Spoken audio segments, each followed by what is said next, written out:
ნახე ეს რა ნამდვილი საოცარი ფესვებია.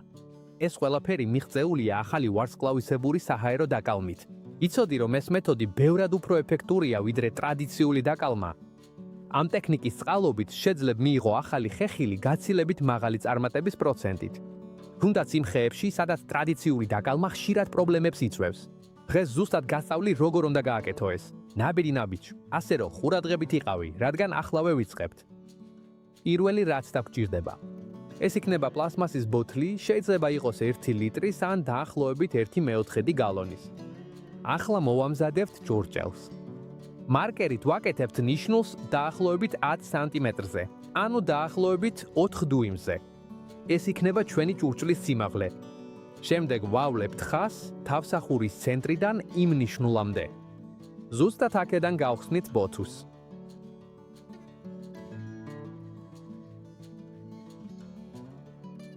ახლა დანით ან მაკრატლით ნელ-ნელა დაუჩქარებლად ვჭრით მთელ კონტურს, რომელიც წინასწარ მოვნიშნეთ. და ამას ასე გავაკეთებთ.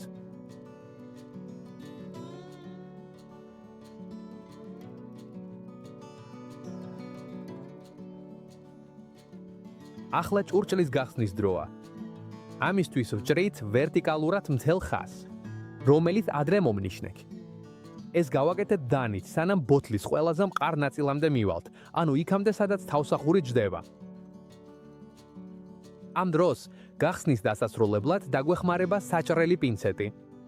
თუ საჭრელი პინცეტი არ გაქვს, შეგიძლია გამოიყენო პატარა ხერხი ან ნებისმიერი სხვა საჭრელი ინსტრუმენტი, რაც საქმეს გაგიადვილებს. და ამას ასე გავაკეთებთ.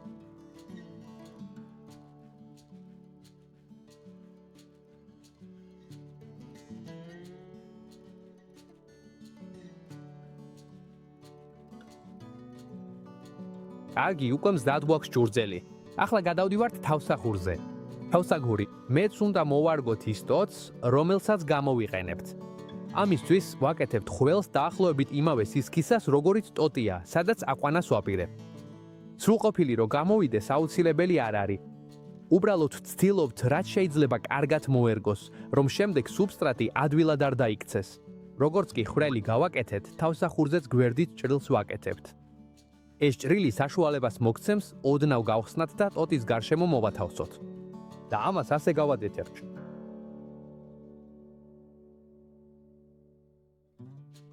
ახლა თავსახურს ტოტზე ვაცვალთ. ვამოწმებთ სწორად ჯდება თუ არა. და როცა ვხედავთ, რომ კარგად ერგება, უკვე შეგვიძლია შემდეგ ნაწილზე გადავიდეთ. როცა უკვე მზად გვაქვს როგორც ჭურჭელი, ასევე ქვედა ნაწილი, ახლა დაგვრჩა ზედა სახურავის დამზადება, რომელიც ჭურჭელს დახურავს მას შემდეგ, რაც სუბსტრატით ავავსებთ. ამისთვის დაახლოებით 2,5 სანტიმეტრს, ანუ 1 ინჩის გარშემო უჭრით იმავე ბოთლის ქვედა ნაწილიდან, რომელსაც ადრე ვიყენებდით. ახლა ვაკეთებთ ვერტიკალურ ჭრილს ცენტრამდე. მაკრატლით ან დანით ნელ-ნელა ვაფართოვებთ ცენტრალურ ხვრელს. ხვრელის ზომა დამოკიდებული იქნება იმ ტოტის სისქეზე, რომელსაც გამოვიყენებთ. სრულყოფილად გაკეთება აუცილებელი არ არის. კარგია, ახლა ჭურჭელი სრულად მზად გვაქვს. ახლა დროა მივიდეთ ხესთან და დავიწყოთ ვარსკვლავისებური საჰაერო დაკალმება. პირველი რაც უნდა გავაკეთოთ, არის ტოტის გარშემო წრიული ჭრილის გაკეთება. უნდა მივაღწიოთ ხის მასალამდე, ამიტომ კარგად ვსვამთ დანას, რომ ქერქი სრულად გადავჭრათ. პირველი ჭრის შემდეგ გავაკეთებთ რამდენიმე გძივი ჭრილს. ამ შემთხვევაში ისინი დაახლოებით 5 სანტიმეტრი იქნება, ანუ 2 დუიმი. თუმცა ეს ზომა დამოკიდებულია იმ ჭურჭლის ზომაზე, რომელიც მოამზადეთ. მთავარია, რომ ეს მთელი ადგილი შემდეგში ბოთლის შიგნით მოექცეს და ამას ვიდეოში ნაჩვენები მეთოდით გავაკეთებთ.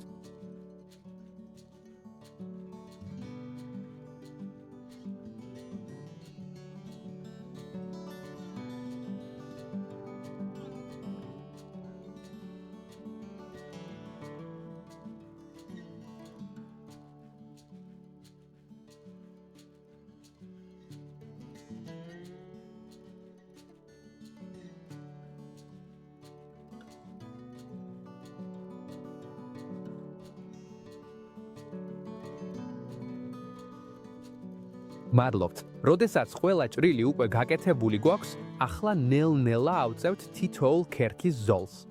ამისთვის იმავე დანას გამოვიყენებთ. ეს ყველაფერი ძალიან ფრთხილად უნდა გავაკეთოთ. არ ვიჩქაროთ და ვეცადოთ, რომ ქერქის ყველა ზოლი რაც შეიძლება კარგ მდგომარეობაში შევინარჩუნოთ. თუ პროცესის დროს რომელიმე ზოლი გაგვიტყდა, აბსოლუტურად არაფერია.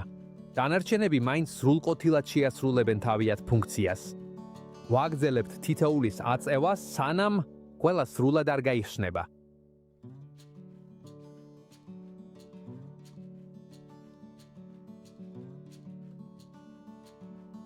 როდესაც უკვე ყველა ქერქის ზოლი ხიდსგან გამოყოფილია, ახლა ნელ-ნელა ავწევთ მათ ზემოთ.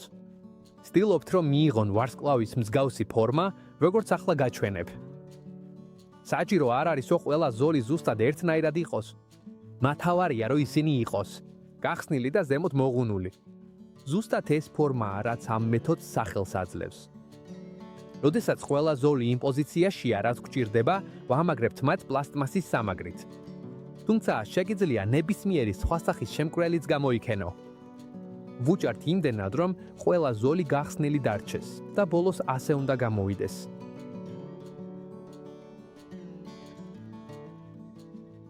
ახლა ყველაზე ფაქიზი და ალბათ მთელი პროცესის ყველაზე მნიშვნელოვანი ნაწილი. დავიწყებთ ქვედა ნაწილის კამბიუმის გაწმენდას. როგორც ადრე დავტოვეთ დაახლოებით 2.5 სანტიმეტრი, ანუ 1 ინჩი, თავისუფალი ბრიდის ქვემოთ. სწორედ ეს იქნება ერთადერთი ადგილი, რომელსაც გავასუფთავებთ. უნდა მოვაშოროთ კამბიუმი ამ ნაწილს მთლიანად. რატო? იმიტომ რომ საჭიროა ქვედა მიმართულებით მიმავალი წვენის ნაკადის შეწყვეტა. ამ ზონაში ხდება ეს პროცესი, ზუსტად ისე როგორც ნებისმიერ საჰაერო დაკალმებაში. ასე ხე დააგროვებს საკვებ ნივთიერებებსა და ზრდის ჰორმონებს ჭრილის ზემოთ, რაც ხელს შეუწყობს ახალი ფესვების წარმოქმნას. მას შემდეგ, რაც დაკალმა უკვე მზად გვაქვს, ახლა დგება დრო, რომ კონტეინერი დავამაგროთ. ამისთვის ვხსნით მას, ვიყენებთ ვერტიკალურ ჭრილს, რომელიც ადრე გავაკეთეთ და ვამაგრებთ ტოტის გარშემო. ნელ-ნელა უწყობთ ფორმას, სანამ დაკალმის მთელი ზონა სრულად არ მოექცევა კონტეინერის შიგნით.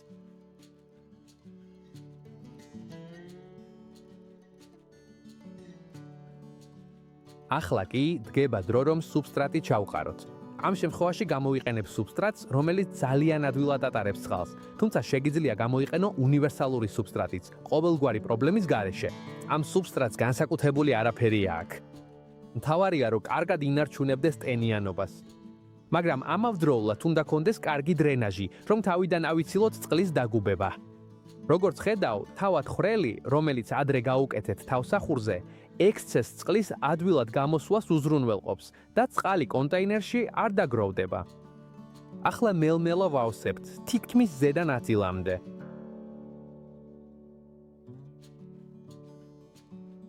ახლა, როცა სუბსტრატი კანკად გვაქვს ჩაწყობილი და კონტეინერი სასურველ პოზიციაშია, დგება პირველი მორწყვა დრო.